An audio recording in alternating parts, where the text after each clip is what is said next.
And I'm curious, Jim, if you think the listener should check out the newest episode of A&E's WWE Rivals, which dealt with the Hulk Hogan Roddy Piper rivalry, I guess, in the ring and out of the ring. The Roddy rivalry. Rawr, rawr, rawr. Yes. As a matter of fact, obviously, again, this one is worth it for the footage alone because, even though we've seen most of these things, it's nice to go back when you haven't seen it done to death like it's been in the modern era. The 80s stuff, the people going berserk, etc. But with this one, they only had 45 minutes, plus they've got to have the panel of experts that none of them were alive when it happened to talk about it. And it doesn't add anything to the documentary. No, but that's the concept of their program. So, nevertheless, they have to make these programs somewhat also for the casual viewer. They explained the concept of the territories while they showed all the logos, Mid-South, AWA, blah, blah, blah. And they had some Hulk footage in the AWA. And then I love it how it's at this point in every one of the programs where they explain how Vince McMahon ruined fucking pro wrestling by going national and running all the territories out of business. Like it's this glowing thing. Like, yes, he put all of us out of work. And Hulk wins the title, and then he's got to have somebody to work with. And Roddy's first quote, I loved it when the sit-down interview they had from, 2014. He said, he basically would tell people, go fuck yourself, have a nice day, give me the microphone and get out of my way. And that's what he needed to get over. And that was true. We've talked about it before, is Piper was one of those guys that all you needed to do was put him on TV with a microphone. And even if it was a match, if he could still grab the microphone, he could do both at the same time. But they left out the fact that when they brought him in, he was as much a manager as he was a wrestler with David Schultz and Paul Orndorff. And then, of course, hosting Piper's Pit. It wasn't like they brought him in and set up things right away for Hogan. Hogan had a whole year where he really didn't feud with anyone. He wrestled Big John Studd in one town, Iron Sheik in another town, Nikolai Volkov in another town, while Piper was working the Jimmy Snuka program, which started in the spring, but then some delays because of Snuka's problems. But they didn't lay any of that. It was just kind of like Vince got this guy, and then Vince got this guy, and they were on a collision course. Well, exactly. Because like 45 minutes plus commercials, but that's where I was going with. Sam Roberts was kind enough to give us Roddy's background, and this was the description. He'd made a name for himself in Mid-Atlantic and Portland, and then suddenly he's there in 10 seconds. Roddy Piper, but nevertheless. Part of the reason, I think we've talked about this before, I don't know that Vince, everybody was, I'm sure, telling him that Roddy Piper was incredible and needed to be there immediately.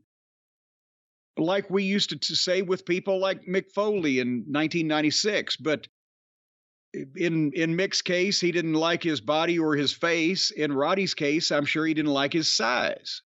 So he was probably hedging his bets, said, well, if he can talk, let's, let him be a kind of a player coach type of thing. Well, which was fine because all Roddy needed to get over was put him on TV and give him a microphone. So it worked that way. But yes, they glossed over Roddy's, canon of work, as well as, boom, he was just there in about 15 seconds. But did I mention they only got 45 minutes plus commercials?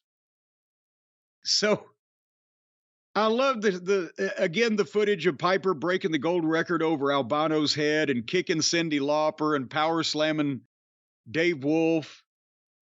But we and the cop that gets in the ring is a shoot. If you watch that, there's a cop who gets in there to get Piper away from them. This guy was so bothered at ringside, he had to hop in the ring.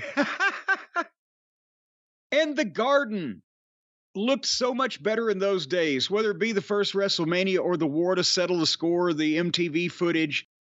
They had a wrestling setup. There wasn't a giant Titantron. There wasn't a fucking stage that took up half the building. There wasn't a giant 20-foot wide entranceway.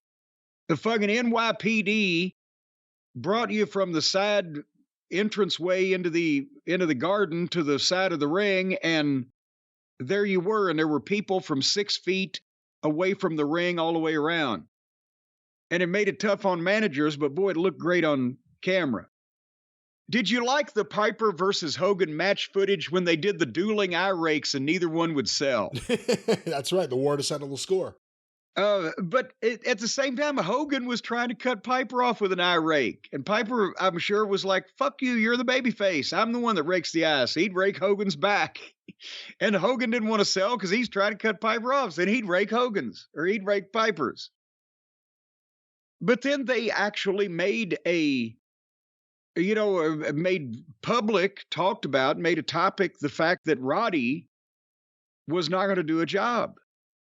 And was not because the thing is, if Roddy was smart enough to know that in those days, especially when wins and losses really mattered to whether you were a top guy or not, and especially to a heel that had heat, he wasn't a chicken shit heel. He wasn't the kind of like a Dominic Mysterio that you can beat and still come out with his heat.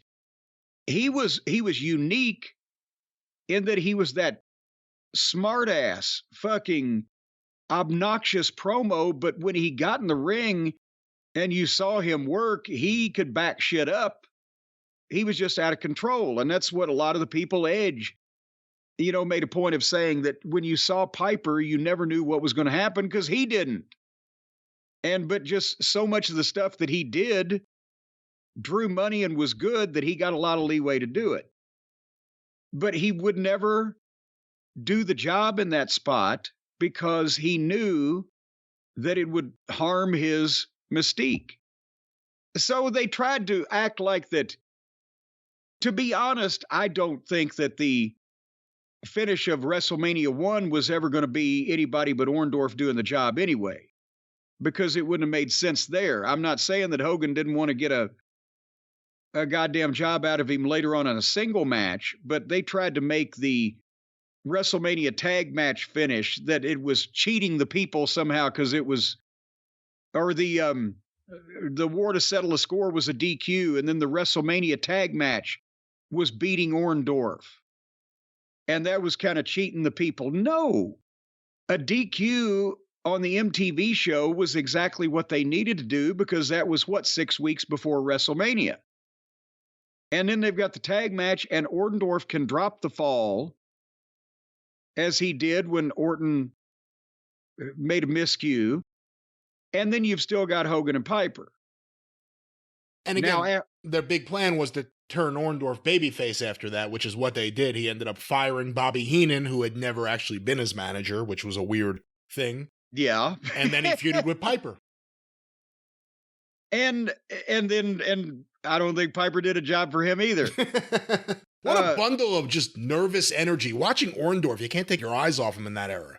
Yeah, he was always moving, and what a tough guy. And he was a tough guy. I took his rookie pictures when he came to, I just found a few of them, when he came to Tennessee, when Eddie Graham sent him up to Jerry Jarrett to give him some experience, and he had a great body. He had the blonde hair and the Florida beach guy look to where the women loved him. And he was a legitimate tough guy on the level of a Dr. Death or a Terry Gordy, all in one package, and then became a fantastic worker.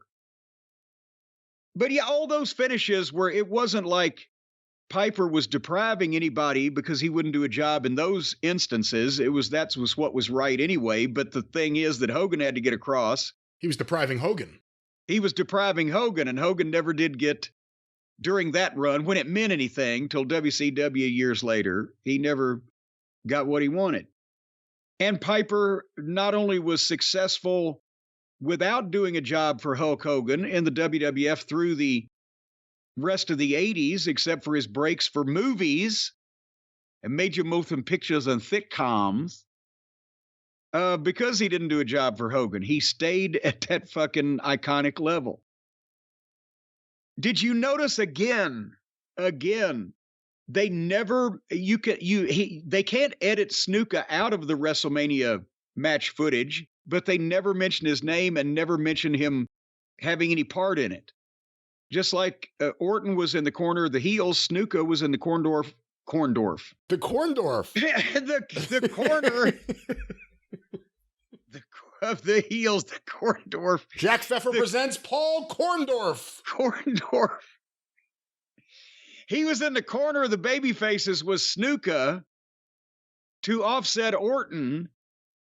But they never mentioned him anymore. And also, I understand the story was at the time, in case Mr. T flaked at the last minute, Snuka was kind of involved. He was billed as being in the corner where he could have stepped in if he had to. And also because Snuka had been the most popular wrestler in the world before Hogan 2 years previously. And Pat Patterson was the referee. Again, because if anything went wrong in the biggest match that Vince McMahon had ever promoted with that much riding on it, he wanted the smartest guy that he had in the ring to try to fucking keep it out of the shitter. But so Snuka's there in video, but is never mentioned again. Because what are they going to say? Jimmy Snuka was the most popular wrestler in 1983, the year he murdered his girlfriend, and then Vince McMahon put him in the main event of WrestleMania at ringside. Well, there you go. They could have just said that and we'd have had context. Anywho, so after that, and I love, again, at least when he protects the business, he's somewhat more endearing, but he was acting like Orndorff and Piper were really beating Mr. T up, Hogan was. If they'd have wanted to beat him up, he'd have been beaten. So again, at that point, it becomes the early 90s, just after WrestleMania. And Hulk says that he and Vince mutually decided to part ways, which was basically Vince wanted to use, Shawn and Brett and younger guys, and Hulk said he wasn't finished yet. But so he goes to WCW in 1994, and then they gloss over that in a short period of time because, as we've talked about in some of the NWO biography, babyface Hulk in WCW in the 90s wasn't working. And so they had to switch him heel.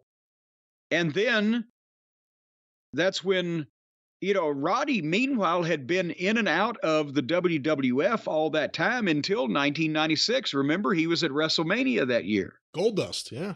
With the Hollywood backlot brawl. And 94 was him and Lawler, I think. So, I mean, they've been doing stuff in and out, like you said, for a few years. Well, in 92, he was involved in the stuff with, in 93 or 94, WrestleMania 94, also he was one of the special referees for one of the title matches that Yoko had. And with, in 92, he'd been involved with Brett again, right? 92 was him and Brett, maybe my favorite. I shouldn't say that. One of my very favorite WrestleMania matches ever. One of my favorite matches ever. 93, no Piper. He showed up at SummerSlam 92 to play the bagpipes.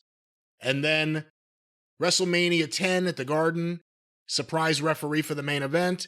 Gets to hit Jim Cornette. What a prize that is. I don't remember if he was there in 95, but he certainly was in 96, and that was the end of that run.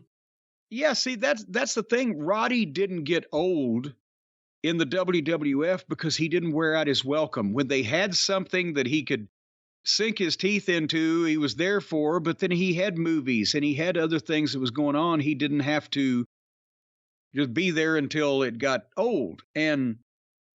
But then finally, when Hogan gets, the opportunity and has Bischoff around his little finger, I gotta get this fucking win. And they bring Roddy to WCW. And in 96, he already had the artificial hip. Remember, they did an angle about the scar and the whole 9 yards. That's right. But at least at this point, Roddy was the babyface and Hogan was the heel. It was a different, synergy there. And So they obviously made the deal, and they showed it where at Starrcade 96, Roddy put Hogan out with the sleeper. He got a clean win over Hulk Hogan.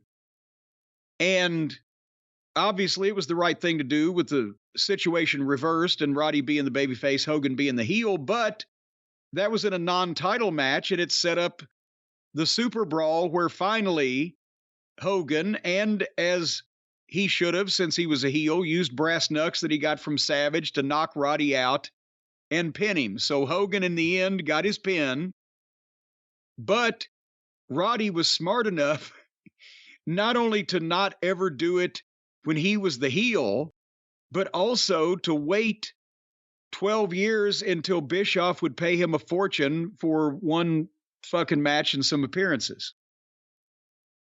So it was portrayed as Piper getting wiser when he got older, but he was just still too smart for him, and he never had to do that job, and he waited until they would pay him a fortune to do it. You know, until I watched this and I saw the clips kind of back to back, you know, late 80s Piper, mid 80s Piper, and when he came to WCW, I wonder how much height he lost after the hip surgery. I think a bit. And also you could tell that, boy, that was the only clip or the only series of clips from the 96 WCW run where you say his legs were pale, he wasn't tanned. He wasn't into that. It was probably, you know, maybe put together hastily. I don't know, in hindsight 25 years ago or whatever, but Roddy always looked like he should look, or at least like that he was there to kick ass and chew bubble gum. But on that one, his legs were translucent and yeah. But yeah, we can't end on that. But yeah. But no, really, he's the only guy that avoided the Hulk Hogan leg drop all those years, and think everybody else at one point or another, Flair on down, got the leg dropped on him 1, 2, 3, brother, but not Piper. And when he did do a job to Hulk Hogan with Randy Savage helping him, how much more of an out could you have? And a set of brass knuckles. He probably got, I would bet, the biggest one-night payoff of his career just to come in and do it. I am such a mark for that rock and wrestling period and all the footage, and I love watching those old shows back, and it's just such an exciting period of time. I understand why you being in it would see it differently, but for me, when I see that stuff, it's incredible. Obviously, it's worlds better than modern-day WWE.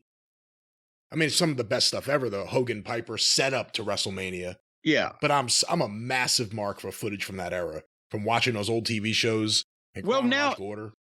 In all honesty, going back and seeing the documentaries and seeing how it was put together, and with the benefit of 40 years of hindsight, and I'm making more money now than I was then, and I don't have to goddamn worry about the wrestling business being exposed.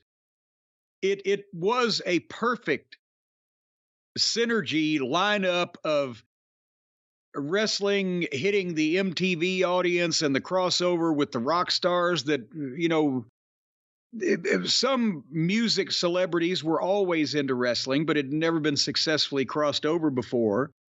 And just the whole build and the whole thing, it was a perfect storm of events. But I didn't like it when we were still trying to make money opposite that with dwindling territories. Well, that was the dwindling WWE Rivals program on A&E. Well, and by the way, we should mention, I guess Biography has dwindled out for this season. My guide had the Iron Sheik as the season finale, and next week we get 2 Rivals episodes with Austin and Michaels, and Austin and, oh goddamn, who? Brett. Somebody else. Brett. Austin and Brett. That'll be excellent. Yeah. Well, both of them will be very good, but that'll be excellent. I like the SummerSlam 96 match. I know everyone just focuses on the WrestleMania match, but I thought that, no, not SummerSlam, Survivor Series, excuse me. Yeah. Survivor Series 96, I thought that match was so good. Well, and for a while I would get them mixed up because both of them were so good. I would try to, now which was which? And then I, focused and remembered. But that's the thing is Brett and Austin at that point in time were doing shit that, was the same in-ring quality as Flair and Wyndham or, any top NWA matches of the previous decade that were, the world title matches. Because, normally, let's face it, people, even WWF fans, they remember the angles and the events more than a particular great WWF World Championship match of the 80s, but there's a bunch of NWA World Title matches of the 80s they remember. Well, then the 90s, the WWF had started to catch up and in some cases surpass what, they had been doing. Once again, that was WWE Rivals on A&E and airs on Sunday night pretty late, and a lot of the listeners, I'm sure, after a program like that are ready to go down and take a not go down, but ready to lay down. Are they ready to go down? They're ready to lay down and go to sleep.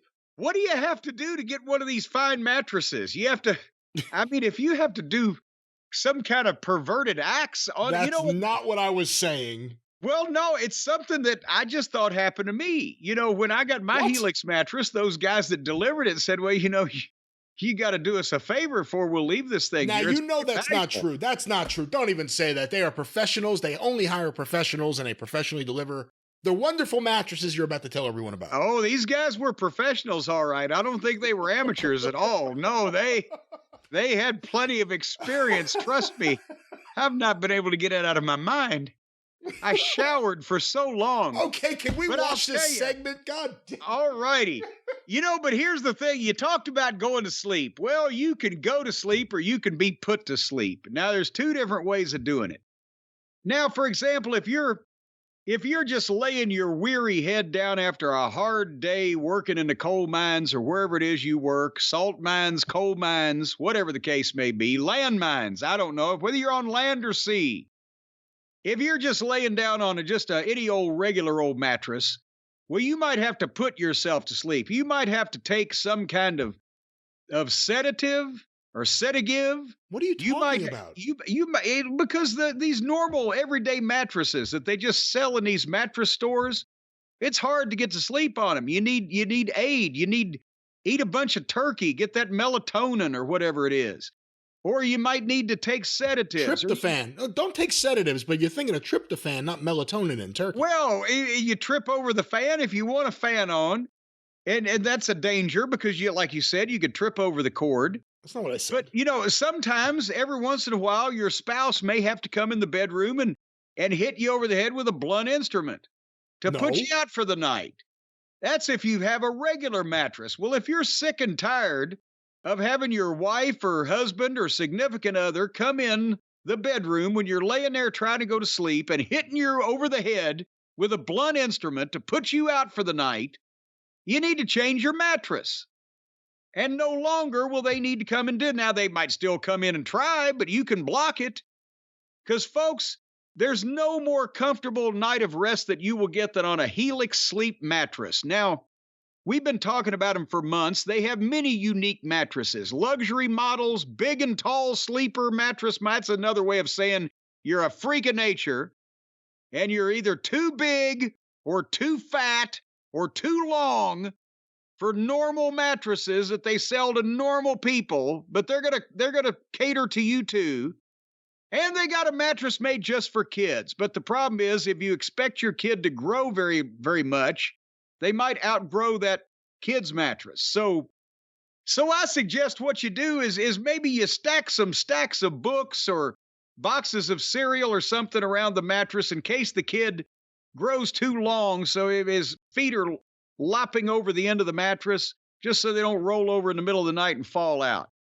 But here's the thing, you can put these mattresses on the roof, and the kids like it. What? They like it up on the roof. No, they don't, and you can't do that. Well, you can, but you shouldn't do that. Don't put the mattress on the roof. They can watch the stars. They can learn astronomy. They can do that just on the lawn. Just lay on the front lawn and do that. No, they might get run over by the lawnmower. You don't want your kids just laying there. Or they might get shit on by the dog up on the roof. In the middle of the night?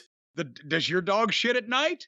Does the lawnmower run in the middle of the night while I'm watching the stars? You know what? The guy that lived next door to me used to have headlights on his riding mower, and he would be out there at 10 o'clock at night when it was cool, mowing the daggum yard. So don't put your kids on the Helix mattress in the yard where the dog will poop on them or the lawnmower will run over them. Put the mattress up on the roof, put the little rugrats up there, and they'll learn about the constellations. And folks, again, put it in their room on their bed frame and let them sleep on it. You let your kids have a bed frame? That's an unnecessary expense. They don't appreciate it. Kids don't know from furniture.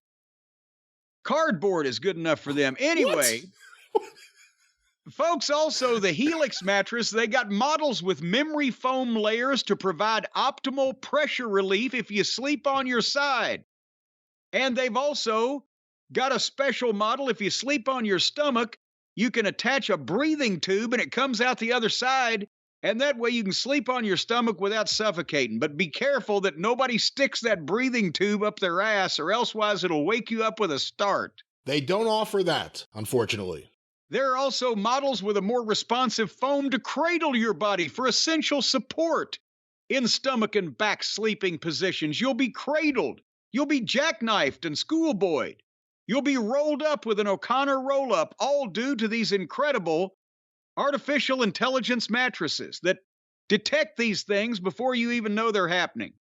And if your spine needs some extra TLC, every Helix mattress has a hybrid design combining individually wrapped steel coils in the base with premium foam layers on top.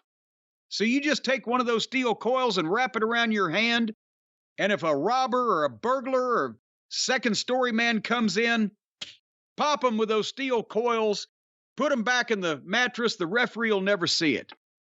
Folks, right now, the Helix mattresses that you got to sleep on, that you can't sleep on anything else, that I forbid you to sleep on anything else, that come with a 10 or 15-year warranty, depending on the model, and have an incredible 100-night risk-free trial, they all come directly from HelixSleep.com. HELIX sleep.com. And right now, Helix is offering up to 20% off all mattress orders and 2 free pillows for our listeners only. Nobody else need apply. Listen to us, get a deal on a mattress. That's the way it works. Go to HelixSleep.com/JCE, up to 20% off all mattress orders and 2 free pillows. Their best offer yet. And they support military, first responders, teachers, and students, as well as the Merchant Marine and the Salvation Army. HelixSleep.com. Helix Sleep. All right, well, let's wake up. 12,000 five-star reviews. Let's wake up and get some wrestling questions here on the show. But check out Helix Sleep. We certainly endorse them and like them here in Last Manor.